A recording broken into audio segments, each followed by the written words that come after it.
ప్రియ శ్రోతలు, మీ బైబిళ్లు తెరవండి. ఈ రోజు మన పాఠం ఎఫెసీ పత్రిక 2వ అధ్యాయం 4 నుండి 10వ వచనం వరకు. జాగ్రత్తగా వినండి. దేవుడు కరుణా సంపన్నుడై ఉండి మనము మన అపరాధముల చేత చచ్చిన వారమై ఉండినప్పుడు సైతము మన ఎడల చూపిన తన మహాప్రేమ చేత మనలను క్రీస్తుతో కూడా బ్రతికించాడు. కృపచేత మీరు రక్షించబడి ఉన్నారు. క్రీస్తు యేసునందు ఆయన మనకు చేసిన ఉపకారం ద్వారా అత్యధికమైన తన కృపా మహదైశ్వర్యమును రాబోయే యుగములలో కనపరిచే నిమిత్తము క్రీస్తు యేసునందు మనలను ఆయనతో కూడా లేపి పరలోకమందు ఆయనతో కూడా కూర్చుండబెట్టాడు. మీరు విశ్వాసము ద్వారా కృపచేతనే రక్షించబడి ఉన్నారు. ఇది మీ వలన కలిగినది కాదు, దేవుని వరమే. అది క్రియల వలన కలిగినది కాదు గనుక ఎవడూ అతిశయపడడానికి వీల్లేదు.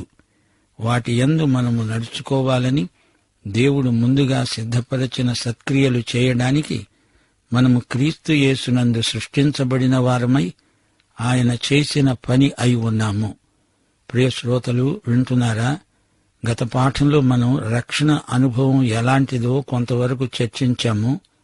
1 యోహాను 2వ అధ్యాయం 15 నుండి 17వ వచనం వరకు చెప్పబడిన హితోక్తి మనకెంతైనా గమనార్హం. ఈ లోకమునైనా లోకములో ఉన్న వాటినైనా ప్రేమించకండి. ఎవడైనా లోకమును ప్రేమించిన ఎడల తండ్రి ప్రేమ వానిలో ఉండదు. లోకములో ఉన్నదంతా అనగా శరీరాశ, నేత్రాశ, జీవపు డంబము తండ్రి వలన కలిగినవి కావు. అవి లోక సంబంధమైనవే. లోకము దాని ఆశ గతించిపోతాయి గాని దేవుని చిత్తమును జరిగించేవాడు నిరంతరము నిలుస్తాడు. కొందరు శరీరంతో పాపం చేయరు గాని మానసిక వ్యభిచారంలో మునిగి తేలుతారు. బోధకులు కూడా పాపాన్ని నగ్నంగా పచ్చిగా వర్ణించి వినేవారి మనస్సులను ఆ పాపాల వైపునకు తిప్పుతారు. జాగ్రత్త. తప్పిపోయిన కుమారుడు ఏ పాపాలు చేశాడో ప్రభువు చెప్పలేదు. అయితే ఆధునిక బోధకాగ్రేసరులు కొందరు వాడు చేసిన పాపాలను ఒకదాని నుండి ఒకదానికి పొడిగిస్తూ ప్రజలను అనవసరంగా మానసిక భ్రష్టత్వానికి నడిపిస్తారు. జాగ్రత్త. యోసేపు కథలో పోతిఫరు భార్య తారసిల్లిన సంగతి వివరాలు పొడిగించి మరీ చెప్తారు. దావీదు బెత్షెబాతో ఏమి చేసింది గంటల తరబడి వర్ణించనక్కర్లేదు. లోక వ్యవహారాలను మనస్కరించవద్దు. అలాంటి కథలు వినొద్దు. టీవీల్లో ఇలాంటి సంగతులు అదే పనిగా చూడడం లోకాన్ని ప్రేమించినట్లే కదా. శ్రోతలు, యేసు తన సంఘం కోసం త్వరలో రాబోతున్నాడు. లోతు భార్యలాగా వెనక్కు తీస్తే, లోకాశల వైపు మొగ్గితే ఉప్పు స్తంభాలైపోయే ప్రమాదం ఉంది. రేపు యేసు ప్రభువు రెండోసారి వచ్చినప్పుడు, ఆయనతో వెళ్లిపోవాల్సి వచ్చినప్పుడు ఈ లోకాన్ని విడిచిపెట్టాల్సి వచ్చిందే అని ఏడుస్తారా? లౌకిక వ్యవహారాలలో మనసు నిండిపోయి ఉంటే అలాగే జరుగుతుంది. 2 పేతురు 2వ అధ్యాయం 15-16 వచనాల్లో ఏముందో ఒక్కసారి జ్ఞాపకం చేసుకోండి. వ్యభిచారిణిని చూచి ఆశిస్తూ పాపమును మానలేని కన్నులు గలవారు, లోభిత్వమందు సాధకము చేయబడిన హృదయము గలవారు శాపగ్రస్తులు అయి ఉండి తిన్నని మార్గమును విడిచి బెయోరు కుమారుడైన బెలాము పోయిన మార్గమును బట్టి తోవ తప్పిపోయారు. ఇది నశించిన లోకం పోకడ. వాయుమండలాధిపతి సైతాను దేవునికి సిరికి ఒకేసారి ఎలా దాసులై ఉండగలరు? గత కాలంలో మనము ఆ విధంగానే బ్రతికాము. అప్పుడు మనకు పాత స్వభావం ఒక్కటే ఉంది. శరీరానుసారమైన మనస్సు దేవునికి విరోధమని గుర్తుంచుకోండి. యేసులేని జీవితం కాసుకు కొరగాదు. 4వ వచనం నుండి పౌలు మన వర్తమాన భూత భవిష్యత్ కాలాలను గురించి మాట్లాడుతున్నాడు. దేవుడు కరుణా సంపన్నుడు. ఆయన మనల్నెంతో ప్రేమించాడు. ఆధ్యాత్మికంగా చచ్చిన పీనుగలమైన మనల్ని బ్రతికించాడు. క్రీస్తుతో మనల్ని లేపాడు. కృపచేత రక్షించబడ్డాము. క్రీస్తుతో ఆరోహణమయ్యాము. క్రీస్తుతో పరలోక ప్రదేశంలో సింహాసనాసీనులమయ్యాము. మనిషి నశించాడు. తనను తాను రక్షించుకోలేడు. ఆయన కనికరము, కరుణ అపారమైనవి. ఆయనను నమ్మినందుచేత మన స్థితిగతులు పూర్తిగా మారిపోయాయి. ఆయన కృపానిధి, కరుణామయుడు. ఇశ్రాయేలును దేవుడు విమోచించింది వారు మంచివారని కాదు, నీతిమంతులని కాదు. అది ఆయన ప్రేమ. దాని ప్రేమ మాత్రమే కాదు, కృపచేత ఆయన మనల్ని రక్షించాడు. ఆయన మనల్ని రక్షించడానికి కారణం మనలో లేదు, ఆయనలో ఉంది. ఆయన కృప. ఆయన కృప మనకు చాలు. వెలిచూపును బట్టి మనం తీర్పు తీర్చలేము. దేవుని కృపచేత రక్షించబడి ఆయన ప్రేమను అనుభవించేవారు ఎందరో ఉన్నారు. విశ్వాసము ద్వారా కృపచేత మనము రక్షించబడ్డాము అనే వాస్తవాన్ని పౌలు ఈ సందర్భంలో పునరుద్ఘాటిస్తున్నాడు. రక్షణ మన సత్క్రియల ద్వారా రాలేదు, కృపచేత వచ్చింది. అందుచేత అతిశయించడానికి మనిషికి ఏమీ లేదు. గమనించండి, దేవుడు మనల్ని ప్రేమిస్తున్నాడు. అయితే ఆ పళాన దేవుడు నీకు దొడ్డి తలుపు తీసి లోపలికి రమ్మని పరలోకంలోకి ఆహ్వానిస్తాడా? అలాగా మనల్ని పరలోకంలోకి రవాణా చేయగలడా? ప్రేమ చాలదు. దేవుడు నీతిమంతుడు, దేవుడు వెలుగు, ఆయన మహాపరిశుద్ధుడు, ఆయన గొప్పవాడు, మంచివాడు. ప్రేమించినా రక్షించడానికి ఆయన కృప కావాలి. దేవుడు లోకాన్ని ప్రేమించాడు అంటోంది యోహాను సువార్త 3:16. అయితే రక్షణ ఎలాగా? ఆయన తన అద్వితీయ కుమారుణ్ణి మనకిచ్చాడు. మన పాపాలకు ఆయన పరిహార వెల చెల్లించాడు. ప్రేమ కాదు, కృప ప్రాతిపదిక మీద నీవు ఆయనను విశ్వసిస్తే నీవు నశించవు, నిత్యజీవం పొందుతావు, రక్షించబడతావు. నీవు దేవుని బిడ్డవై తప్పు చేసినప్పుడు ఆయనతో సహవాసం పోతుంది గాని సంబంధం పోదు. నీ పాపాన్ని ఒప్పుకుంటే ఆయన క్షమిస్తాడు, చేర్చుకుంటాడు. 1 యోహాను 7-9 మననం చేసుకోండి, మీకిది బాగా అర్థమవుతుంది. ఆయన వెలుగులో ఉన్న ప్రకారము మనము వెలుగులో నడిచిన ఎడల మనము అన్యోన్య సహవాసము గలవారమై ఉంటాము. అప్పుడు ఆయన కుమారుడైన యేసు రక్తము ప్రతి పాపము నుండి మనలను పవిత్రులను చేస్తుంది. మన పాపములను మనము ఒప్పుకొన్న ఎడల ఆయన నమ్మదగినవాడు, నీతిమంతుడు గనుక ఆయన మన పాపములను క్షమించి సమస్త దుర్నీతి నుండి మనలను పవిత్రులను చేస్తాడు. నశించిన ఈ లోకాన్ని దేవుడు ఎంతో ప్రేమించాడు. చేతులు చాచి రమ్మని పిలుస్తున్నాడు. నా వద్దకు రండి, నా మార్గాన నడవండి అంటున్నాడు. ఆయన ప్రేమ అయి ఉన్నాడు. ఆయన కరుణా సంపన్నుడు. ఆధ్యాత్మికంగా చచ్చి పాతిపెట్టబడిన మనల్ని ఆయన బ్రతికించాడు, లేపాడు. మనకు ఆరోహణమిచ్చాడు, సింహాసనం మీద కూచోబెట్టుకున్నాడు. ఇక భవిష్యత్తు విషయం, రాబోయే యుగాలలో తన కృపామహదైశ్వర్యాన్ని చూపుతాడు. తన దయా సంకల్పాన్ని బయలుపరుస్తాడు. యేసుక్రీస్తు ద్వారా మనకు భవిష్యత్తును మహోజ్వలంగా రూపొందిస్తాడు. ఒకానొక రోజు మనం మహిమలో కనపడతాము. దేవదూతలు సైతం ఆశ్చర్యపోతారు. దీనికంతటికీ కారణం దేవుని ఉచిత కృప మాత్రమే. నిత్యత్వంలో దీనివల్ల దేవుని కృపామహిమకు కీర్తి. అందులో నీకు నాకు అతిశయ కారణమేమీ లేదు. అది దేవునికి మహిమ. అక్కడ పరలోకంలో దేవదూతలతో కలిసి గాన ప్రతిగానాలు చేస్తాము. ఆయన నిన్ను నన్ను రక్షించాడంటే అది గొప్ప విశేషం. మహాశ్చర్యకరమైన దేవుని కృప. పాపినైన నన్ను రక్షించిన మహాకృప దేవుని కృప. విశ్వాసము ద్వారా కృపచేత రక్షించబడ్డాము. అందులో మనం చేసింది, చెయ్యగలిగింది ఏమీ లేదు. అది కేవలము దేవుని కృప.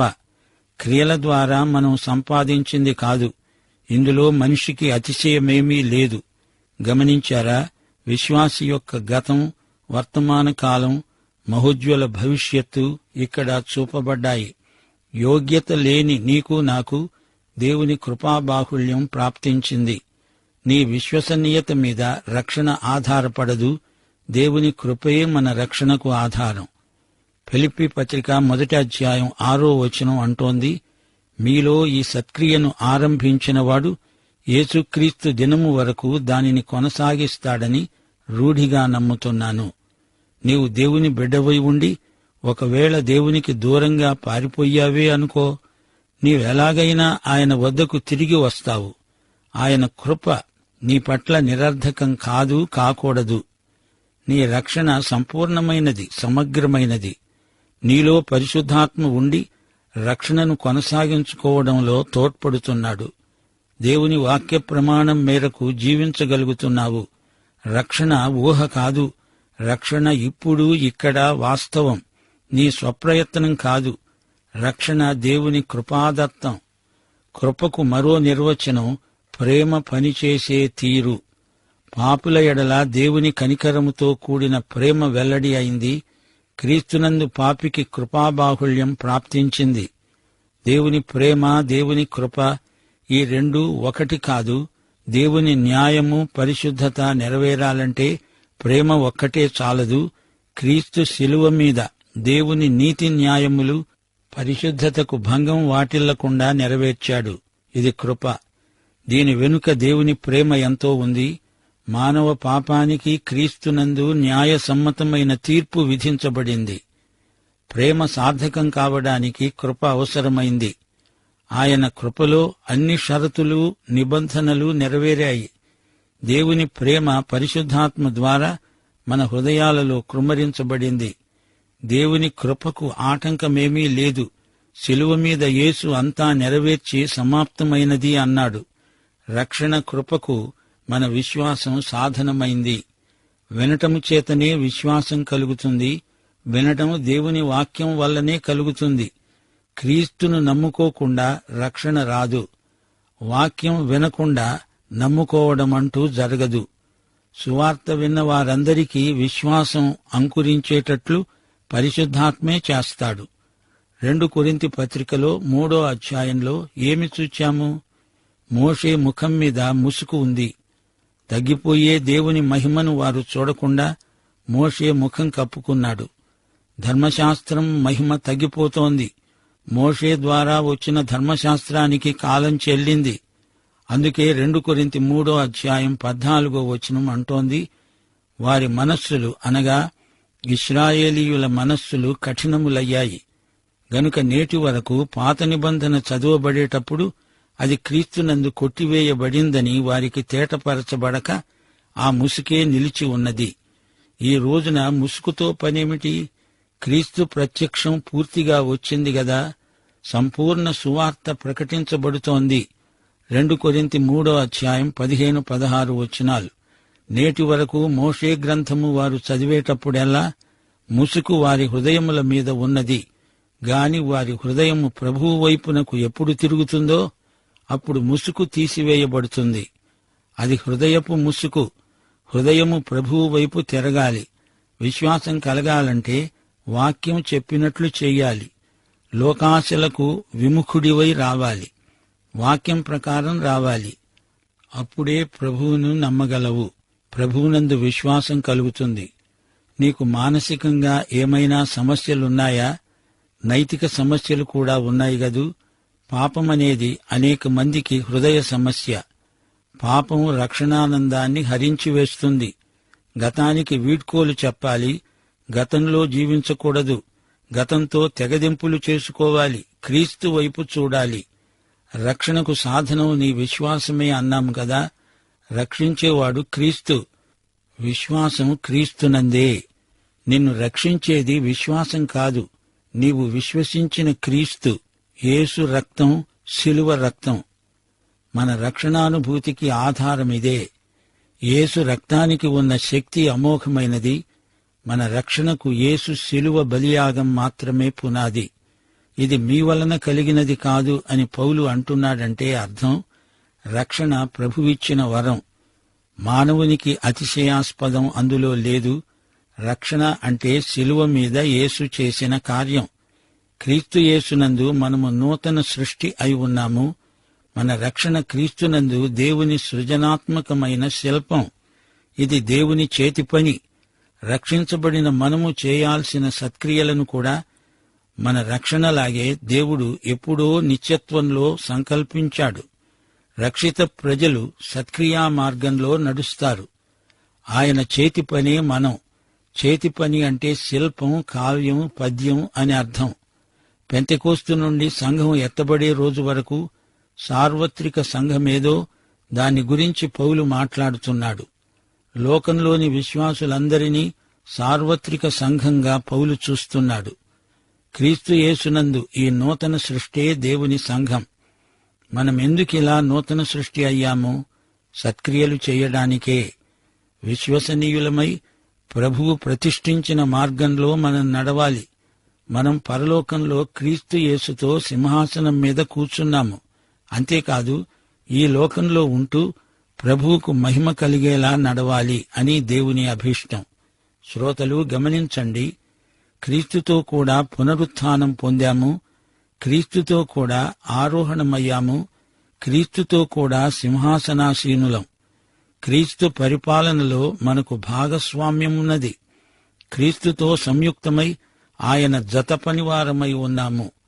కొలసీ పత్రిక 1వ అధ్యాయం 13వ వచనం, ఆయన మనలను అంధకార సంబంధమైన అధికారములో నుండి విడుదల చేసి తాను ప్రేమించిన తన కుమారుని యొక్క రాజ్య నివాసులనుగా చేశాడు.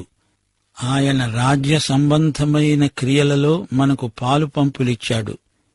దేవుడు మనకిప్పుడు ఇస్తున్నదే కాదు, రాబోయే యుగాలలో మనకు మహోజ్వలమైన భవిష్యత్తును సంకల్పించాడు. శ్రోతలు గుర్తించండి, గమనించండి. ఈ పాఠంలో కృప అనే మాట ఎంతో శక్తిభరితమైనది. కృప అనేది పరిశుద్ధాత్మ మనలో పనిచేయడానికి సాధ్యతను కల్పించిన మహాశక్తి. కృప దేవుని అనుగ్రహమే కాదు, కృప గొప్ప కార్యసాధక శక్తి. కృప దేవుని క్రియ, నామవాచకం కూడా. నూతన సృష్టి అయిన సంఘ నిర్మాణంలో దేవుని సృజనాత్మక శక్తి ద్యోతకమవుతుంది. విముక్త ప్రజలైన తన బిడ్డల ద్వారా సత్కార్యాలు జరగాలని దేవుడు నిర్ణయించాడు. ప్రియ సోదరుడా, సోదరి, నీవు క్రీస్తునందు దేవుడు చేసిన ఒక కళాఖండానివి.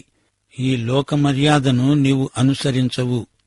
దేవుని చేతి పని అయిన నీ చేతి పని దేవుడు చేయించిన పని అయి ఉండాలని ఆయన చిత్తం. నేను, నీవు క్రీస్తునందు నూతన సృష్టి అయి ఉన్నాము. రోమాపత్రిక 1వ అధ్యాయం 20వ వచనం అంటోంది, ఆయన అదృశ్య లక్షణములు అనగా ఆయన నిత్యశక్తి, దేవత్వము, జగదుత్పత్తి మొదలుకొని సృష్టించబడిన వస్తువులను ఆలోచించడము వలన తేటపడుతున్నాయి. ఆయన చేతి పని ఆయననే మహిమపరుస్తుంది. రక్షించబడకముందు మన జీవితాలు వికృతమైనవి. రక్షణ వల్ల మన జీవితాలకు సమతౌల్యం ఏర్పడింది. అందము, పొందిక కలిగాయి. క్రమం అలవడింది. మనం క్రీస్తునందు దేవుడు రచించిన పద్యం. మన జీవితం హృద్యమైన పద్యకావ్యం. ప్రియ సోదరా, సోదరి, నీవు క్రీస్తు యేసును నీ స్వకీయ రక్షకుడుగా ఎరుగుదువా? అయితే ఈ పాఠమంతా నిన్ను ఉద్దేశించిందే. ఈ ఎఫెసీ పత్రిక అంతా నీకోసమే. ప్రభు అయిన యేసుక్రీస్తు వారి దివ్యకృప, తండ్రి అయిన దేవుని పరమ ప్రేమ, పరిశుద్ధాత్మ యొక్క అన్యోన్య సహవాసము నిత్యత్వము పర్యంతము మనకందరికీ తోడై ఉండునుగాక. ఆమేన్.